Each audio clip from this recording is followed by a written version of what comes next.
अस्सलाम वालेकुम दोस्तों, आज आपके लिए एक दफ़ा एक और नई कहानी लेके आया हूँ और आज की कहानी भी इशफाक अहमद साहब की किताब ज़ाविया से है।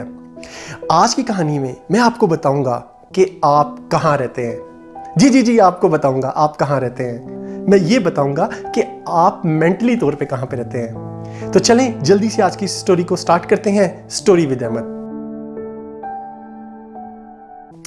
इशफाक साहब कहते हैं वो अपना ऑफिस को तामीर करवा रहे थे। उसके लिए उन्होंने कुछ मिस्त्रियों को हायर किया जो कि उनके ऑफिस की तामीर के लिए काम कर रहे थे। उनमें से एक मिस्त्री जिसका नाम सिराजुद्दीन था, बहुत ज़्यादा मेहनती शख्स था। वो दिन रात मेहनत करता था और इशफाक साहब उससे बहुत ज़्यादा खुश थे। एक नॉर्मल मजदूर की तनख्वाह 30 रुपये पर दिहाड़ी थी, लेकिन इशफाक साहब उससे इतने खुश थे कि उसको 50 रुपये पर डे देते थे। एक दिन इशफाक साहब कहते हैं कि मैं सुबह ऑफिस आया, मैंने देखा कि आज का दिन बहुत ज़्यादा खूबसूरत है, धूप निकली हुई है और आज ज़बरदस्त किस्म का रगड़ाई का काम हो सकता है। इशफाक साहब ने आके ठेकेदार से पूछा कि सिराजुद्दीन कहाँ है। तो ठेकेदार ने जवाब दिया कि आज तो सिराजुद्दीन नहीं आया। इशफाक साहब कहते हैं कि नॉर्मली मुझे गुस्सा नहीं आता था, लेकिन उस दिन मुझे बहुत ज़्यादा गुस्सा आ गया और मैंने गुस्से से पूछा कि वो कहाँ है। आज का दिन उसको नहीं ज़ाया करना चाहिए क्योंकि आज इतना खूबसूरत दिन है और आज ज़बरदस्त किस्म की रगड़ाई हो सकती है। ठेकेदार ने कहा कि सर आज तो वो नहीं आ सकेगा, वो कल आ जाएगा। तो इशफाक साहब कहते हैं मुझे इतना गुस्सा आया, मैंने उसको कहा तुम मेरे साथ बैठो, हम अभी उसके घर चलते हैं और अभी मैं उसको उसके घर से लेके आऊँगा कि मैं उससे भी पूछूं कि ऐसी क्या बात है कि वो आज आया ही नहीं, क्योंकि आज का दिन तो मैं ज़ाया नहीं करना चाहता। ये सोच के ठेकेदार उनके साथ गाड़ी में बैठा, वो लोग उसके घर की तरफ रवाना हुए। जब उसके घर तक पहुंचे तो इशफाक साहब ने उसके दरवाजे को नॉक किया। सिराजुद्दीन बाहर आया तो इशफाक साहब ने गुस्से से उसे पूछा तुम आज क्यों नहीं आए। उसने कहा सर आप अंदर आए, अंदर आके बैठ के बात करते हैं। उन्होंने कहा नहीं मुझे कोई बात नहीं करनी, तुम चलो मेरे साथ। तो उसने कहा सर आज तो मैं आपके साथ नहीं जा सकता। तो उन्होंने कहा ऐसा कौन सा ज़रूरी काम है कि तुम आज नहीं जा सकते। तो सिराजुद्दीन कहता है कि सर आप अंदर आएँ, अंदर बैठ के चाय पीते हैं और फिर मैं आपको चाय पे बताता हूँ। तो इशफाक साहब कहते हैं कि मेरा बिल्कुल भी दिल नहीं था कि मैं उसके घर के अंदर जाऊँ और उससे बैठ के बात करूँ, क्योंकि मुझे था कि मेरा पूरे का पूरा दिन ज़ाया हो रहा है। इतनी देर में उसकी बीवी बाहर आ गई। उसकी बीवी ने कहा आप तो हमारे बड़े हैं, आप काइंडली अंदर आए, अंदर बैठ के चाय पे बात करते हैं। इशफाक साहब कहते हैं जब मैंने ये देखा तो मैंने कहा चलो ठीक है, मैं अंदर आके बैठ गया। तो मैंने उससे पूछा कि भाई अब बताओ कि आज तुम क्यों नहीं आए।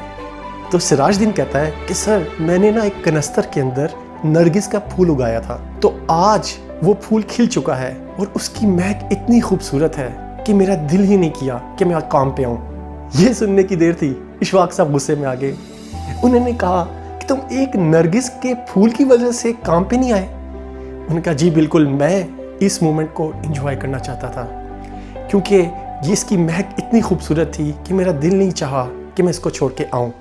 और सेकंड वो बताते हैं कि मेरी माँ गांव से आई हुई थी, आज उसने वापस जाना था और मैं चाहता था कि आज का टाइम मैं अपनी माँ के साथ गुजारूं। इस वजह से मैंने सोचा कि आज मैं दिहाड़ी नहीं लगाता, ऐसा करते हैं मैं कल आ जाऊंगा, मैं दिन रात काम करके आपकी कमी को पूरा कर दूंगा, लेकिन काइंडली आज आप मुझे काम के लिए मजबूर ना करें।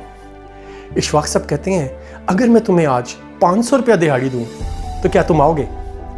उसने कहा नहीं, 500 रुपये के पीछे मैं अपने हाल को नहीं बेच सकता, मैं कल आऊँगा और कल आके आपका सारा काम कर दूँगा।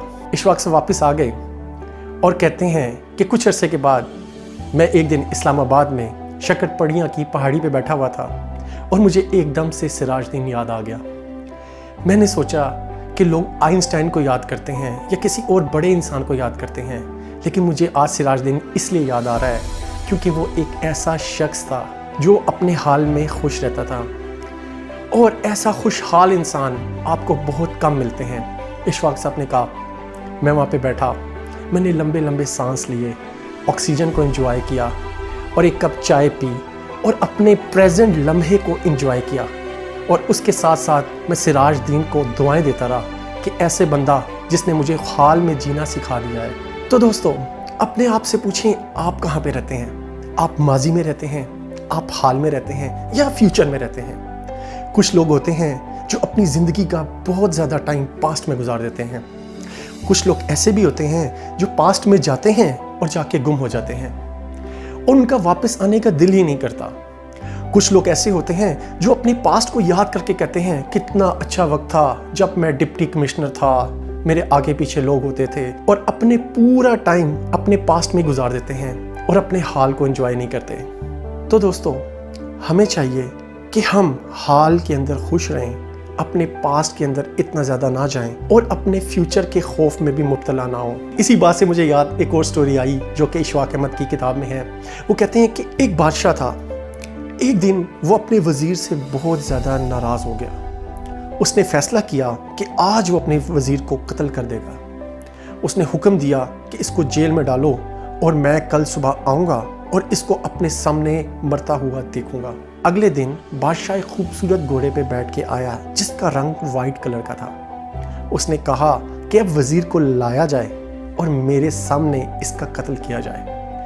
جب وزیر کو لایا گیا اور وزیر سے پوچھا گیا تم کیسے ہو، تو وزیر نے کہا جی میں بہت خوش ہوں، اور آپ کو دیکھ کے تو میں اور بھی زیادہ خوش ہو گیا ہوں، میرا تو دن ہی مکمل ہو گیا ہے۔ آپ کائنڈلی ایسا کریں تھوڑا سا سائڈ پہ ہو جائے، مجھے آپ کا گھوڑا دیکھنا ہے۔ آپ کا گھوڑا بہت زیادہ خوبصورت ہے، اور میرا علم جو مجھے میرے آباء و اجداد نے دیا ہے وہ کہتا ہے کہ آپ کا گھوڑا تو اڑنے والا ہے۔ آپ نے یہ کہاں سے لیا؟ میں نے تو آپ کا سارا استبل دیکھا ہوا ہے، یہ گھوڑا مجھے کبھی نظر نہیں آیا۔ بادشاہ کہتا ہے کہ یہ کچھ تاجر جو خراسان سے آئے تھے انہوں نے مجھے گفٹ کیا ہے۔ وہ کہتا ہے ہاں کیا شاندار گھوڑا ہے، میں اس کو اڑنا سکھا سکتا ہوں۔ تو بادشاہ کہتا ہے کہ تم اس کو کیسے اڑنا سکھاؤ گے اور تمہیں کتنا ٹائم چاہیے ہوگا؟ اس نے کہا مجھے بادشاہ سلامت 1 سال دے دیں، 1 سال کے بعد آپ دیکھیے گا کہ آپ کا گھوڑا اڑے گا، آپ جہاں جائیں گے یہ گھوڑا اڑتا ہوا آپ کو لے جائے گا۔ تو بادشاہ نے کہا چلو ٹھیک ہے، تم اس گھوڑے کو پکڑو اور 1 سال تک تم اس کو اڑنا سکھاؤ، اور 1 سال کے بعد میں تمہیں پھر موت کی سزا دوں گا۔ وہ بندہ گھوڑا لے کے واپس آیا اپنے گھر۔ جب اس کی بیوی نے اس کو دیکھا تو دیکھتے ہی رونا شروع کر دیا۔ اس نے کہا اوہ تم زندہ بچ کے آ گئے، مجھے تو یہ تھا کہ تم مر گئے ہوگے، اب تم 1 سال کا ٹائم لے کے اور آ گئے ہو، اور 1 سال تک میں ہر روز اس غم میں مرتی رہوں گی کہ تم نے 1 سال کے بعد مر ہی جانا ہے۔ تو وہ وزیر کہتا ہے تم پریشان کیوں ہوتی ہو، یہ جو کرنٹ وقت ہے اس کو انجوائے کرو، ہمارے پاس جو بھی وقت ہے ہم اس کو انجوائے کرتے ہیں۔ تو وزیر صبح صبح اٹھتا تھا، گھوڑا لیتا تھا اور دور دراز نکل جاتا تھا، اور اللہ کی زمین میں گھومتا پھرتا تھا، اور ایسی ایسی جگہوں پہ جاتا تھا جو آج سے پہلے اس نے کبھی نہیں دیکھی ہوئی تھی۔ ان جگہوں پہ جا کے وہ بہت انجوائے کرتا تھا، سارا دن گھومتا رہتا تھا، شام کو گھر آتا تھا، اگلے دن پھر نکل جاتا تھا۔ تو جناب کچھ ایسا ہوا کہ 3 مہینے کے بعد بادشاہ بھی مر گیا، وزیر بھی مر گیا، اور ان کا گھوڑا بھی مر گیا۔ تو دوستو، اگر وہ اپنے حال میں خوش نہ رہتا، جو اس کے پاس ٹائم تھا اس کو اچھے طریقے سے انجوائے نہیں کرتا، تو موت تو ایک آنے والی چیز ہے، اس نے تو ایک دن آ جانا ہے۔ ہم کیوں اس خوف میں خود کو مبتلا رکھتے ہیں، یا ایسی پریشانیوں میں مبتلا ہو جاتے ہیں جو کہ ہمارے فیوچر کی ہوتی ہیں؟